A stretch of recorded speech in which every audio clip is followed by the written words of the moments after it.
아유르베다의 관점에서 건강한 음식이란 무엇인지 이야기를 해보도록 하겠습니다. 팟캐스트 슈리베다 시작하겠습니다.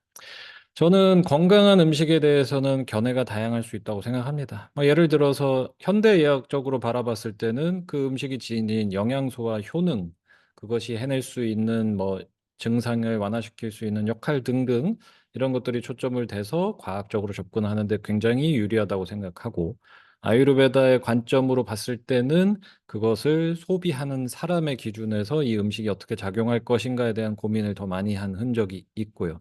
자, 이런 식으로 현대의학, 아유르베다, 대체의학, 한의학 그 어떤 종류 상관없이 저는 그저 어느 지점에서 그것을 바라봤는가 그리고 그들의 언어로 그들이 가진 컨셉으로는 이 음식을 어떻게 이해했는가를 공부해보는 것이 저는 가장 좋은 건강한 음식에 접근하는 방법이 아닐까 생각합니다. 그래서 아유르베다 관점에서는 음식을 어떻게 바라보는지에 대해서 좀 이야기를 해보겠습니다. 자료를 먼저 좀 보시면 자, 아유르베다는 앞서 설명을 좀 드렸던 것처럼 현대의학의 관점과는 조금 다른 지점에 서 있다라는 것입니다.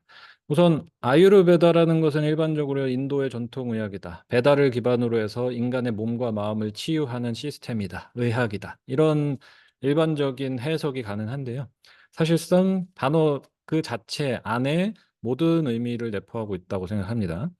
아유르베다, 아유라는 단어, 베다라는 두 단어가 합쳐져서 아유르베다라는 단어가 탄생을 한 것인데 이것은 위에 보시는 것처럼 셀프 어웨어니스 자기가 스스로를 이해하고 인지하는 데 필요한 도구로서 아유르베다는 중요한 역할을 하고 있다고 생각합니다. 단어 안에 그 의미가 담겨 있다는 것이 아유라는 것은 큰 의미로 보시면 인생이라는 것, life라는 의미를 담고 있고요.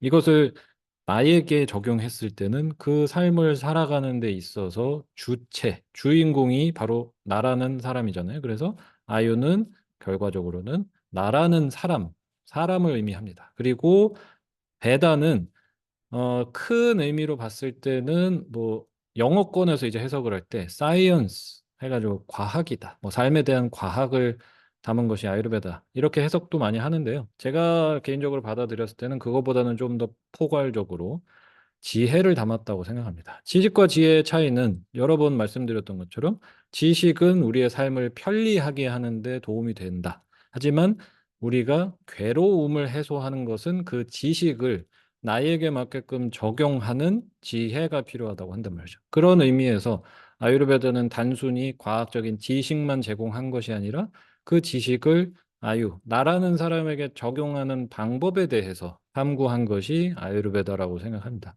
그렇기 때문에 조금 접근 방법이 다르단 말이죠. 그래서 아유르베다가 선택한 것은 음식이라는 것을 봤을 때 어떤 것을 주체적으로 두고 볼 것이냐. 바로 나라는 사람이 이 눈앞에 있는 음식을 소비하는 입장에서 나는 지금 어떤 상태인가? 내 소화력은 어떤가를 판단하고 이 음식을 소비하게 하는 것이 아유르베다의 접근 방식입니다. 반대로 이제 현대의학 같은 경우는 일반적으로 우리가 어, 학습을 하게 되는 또는 적용되고 있는 방식은 눈앞에 사과가 있다면 이 사과에는 항산화 물질이 풍부하고 이 비타민 C가 풍부하고 여러 가지 영양소를 나열한 다음에 그 항산화 물질들은 우리 인체에 들어갔을 때 염증 수치를 낮출 수 있다든지 면역력을 올려줄 수 있다든지 이런 증상에 어떤 증상에 사용을 할지 이것이 이 영양소가 가진 효능적인 측면이 조금 강조가 되고 있죠.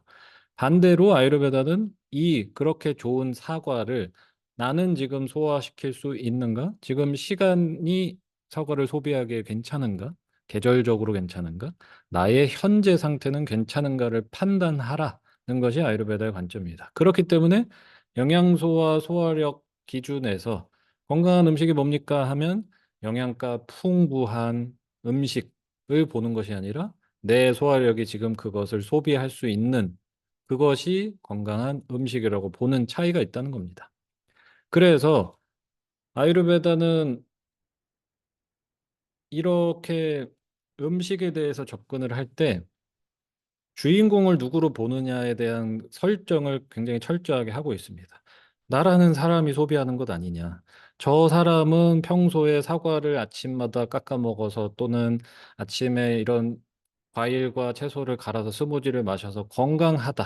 그러면 그분에게는 그 아침에 그런 생과일과 생채소를 소비할 수 있는 받쳐주는 소화대사력이 있다면 그분에게 정말 건강한 것이 되겠죠. 하지만 같은 음식을 먹더라도 어떤 분에게는 소화에 부담을 일으킬 수도 있고 어떤 사람은 같은 음식을 먹어도 알러지가 일어나는 것들. 그러면 그것의 차이점은 뭐냐 이거죠. 그죠?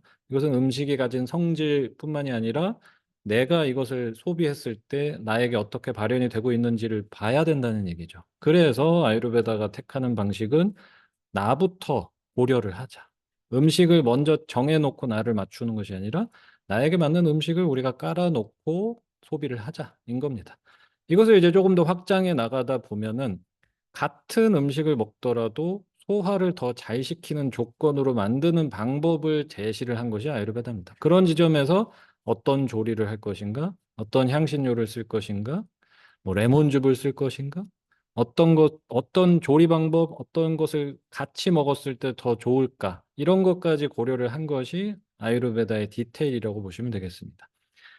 그래서 건강한 음식은 때로는 영양가 풍부한 음식도 우리는 소비를 해야 하고 당연히 때로는 소화력에 맞춰서 영양가는 조금 떨어질지라도 내 몸이 회복하는 데 도움을 줄 수 있도록 소화가 잘 되게끔 조리된 음식을 찾아야 할 때도 있단 말이죠. 저는 그렇기 때문에 아유르베다 방식이 옳다, 현대의학 방식이 나쁘다 이런 관점보다는 지금 내 수준에서 어떻게 적용을 할까 스마트하게 현대의학으로 갈 때는 현대의학으로 갔다가 아유르베다 관점으로 나를 주체적으로 볼 때는 이렇게 보고 저는 이 두 가지가 상호 보완이 아주 잘 된다고 보기 때문에 음식에 대한 공부를 할 때 그래서 저도 이제 음식학에서 아유르베다 용어로만 쭉 설명을 하거나 개념적으로 접근하는 것이 아니라 지금 상황에서 조금 더 유리하게 볼 수 있는 것들을 좀 제공을 하려고 하고 있습니다. 그런 지점을 저도 계속 꾸준하게 공부를 하려고 하고 있고, 저는 아직도 음식에 대한 공부를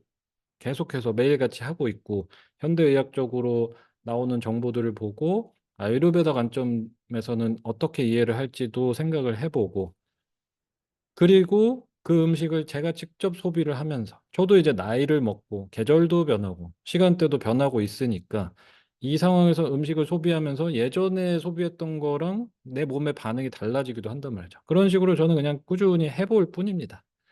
제가 아유르베다 공부를 했으니 수학 공식처럼 딱 정해진 대로 이렇게 먹으면 나는 평생 건강한 사람 이런 비법을 터득한 것이 아니란 말이죠. 아유르베다는 이제 그런 것이 아니었기 때문에 꾸준히 관찰하면서 내가 이럴 때는 이런 소비가 힘들어지는구나. 또는 내가 이렇게 힘들 때는 이런 음식이 나한테 편하구나를 아직도 공부를 하고 있습니다. 작년이랑도 다르고요. 재작년이랑도 다르고 현대의학에서도 예전에 다뤘던 식재료들이 요즘에 와서 다른 관점으로 보는 것들을 제공해 주기도 한단 말이죠. 그래서 저는 음식에 대해서 건강에 대해서는 나를 꾸준히 돌보듯이 그냥 꾸준히 공부해 나가는 것이라고 생각합니다. 그런 의미에서 아유르베다는 참 유연성 있게 접근할 수 있는 현대의학적으로 나오는 영양학적인 관점의 음식 또는 뭐 이런 자료들을 객관적으로 좀 해석해 나가는 데에도 저에게는 큰 도움이 됐거든요. 자, 그런 의미에서 아유르베다가 개인적으로 적용하기에는 조금 더 재밌게 되지 않았나. 역시 현대의학은 음, 객관적으로 과학적으로 효과적으로 빠르게 적용해야 될 때 굉장히 우수하다. 그래서 둘 다 참 좋은 학문이 아닌가 생각합니다. 자, 그래서 오늘 슈리베다 팟캐스트에서는 건강한 음식에 대해서 이제 앞으로 음식에 대한 이야기를 또 꾸준히 본업으로 돌아와서 꾸준히 할 테니까요. 가장 큰 그림부터 건강한 음식이란부터 시작을 해봤습니다. 자, 그럼 다음 팟캐스트에서 뵙도록 하겠습니다. 감사합니다.